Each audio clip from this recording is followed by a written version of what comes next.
រមណីយដ្ឋានធម្មជាតិអង្គភ្នំរំសាយសក់ជារមណីយដ្ឋានធម្មជាតិស្ថិតនៅក្នុងភូមិដងឃុំឈើទាលស្រុកបាណាំវាមានចម្ងាយប្រមាណ23នោនដោយគិតចាប់ពីសាលាខេត្តតាប់បាត់ដំបងរហូតទៅដល់អង្គភ្នំរំសាយសក់ភ្ញៀវទេសចរអាចធ្វើដំណើរពីទីរួមខេត្តតាប់បាត់ដំបងតាមផ្លូវជាតិលេខ57ឆ្ពោះទៅទិសខាងត្បូងនៅលើផ្លូវទៅប្រាសាទបាណន់ដែរពេលធ្វើដំណើរទៅដល់ផ្លូវបំបែកទៅភ្នំសំពើបត់ជារងហើយធ្វើដំណើរទៅរហូតទៅដល់ខ្លងទ្វារវត្តរួចចូលតាមខ្លងទ្វារវត្តតាប់បណ្ដោរហូតទៅដល់ភ្នំនាងរំសាយសក់ភ្នំរំសាយសក់នោះមានប្រវត្តិដើមតេតងក្នុងរឿងព្រេងខ្មែរបុរាណយូរលង់ណាស់មកហើយដែលតែងតែដំណើរតគ្នារហូតមកដល់សប្តាហ៍ថ្ងៃនេះ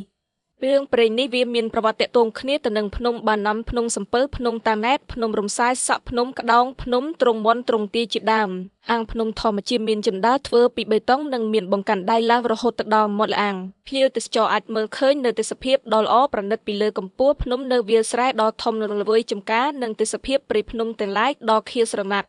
លើភ្នំព្រំសាយសក់មានលអាងដែរនៅមាត់លអាងមានរូបសំណាកបដិមាករមួយសម្រាប់ការបានស្រំសុំសេចក្តីសុខសប្បាយយើងអាចធ្វើដំណើរចូលទៅក្នុងលអាងតាមកម្មចំណាដ៏ដែលបានសាងសង់ហើយនៅក្នុងលអាងនេះមានសភាពមមិត្តហើយត្រជាក់នៅក្នុងឱកាសបុណ្យចូលឆ្នាំខ្មែរភ្ញៀវទេសចរចាស់គេមកតែងតែនាំគ្នាទៅលេងកម្សាន្តយ៉ាងសប្បាយលើសពីនេះទៅទៀតក៏មានការរៀបចំដាក់ភ្លើងនៅក្នុងអាងផ្លូវចូលអាងនៅក្នុងវត្តតាប់ភ្លឺប្រងព្រាតនៅក្នុងបុណ្យទានភេសងពីឯនៅជើងភ្នំមានព្រះវិហារមួយដែលកំពុងសាងសង់និងមានទីធ្លាវត្តតាប់ដ៏ធំមានសួនច្បារមានភ្លៅនិងមានការរៀបចំឡើងយ៉ាងល្អប្រពៃ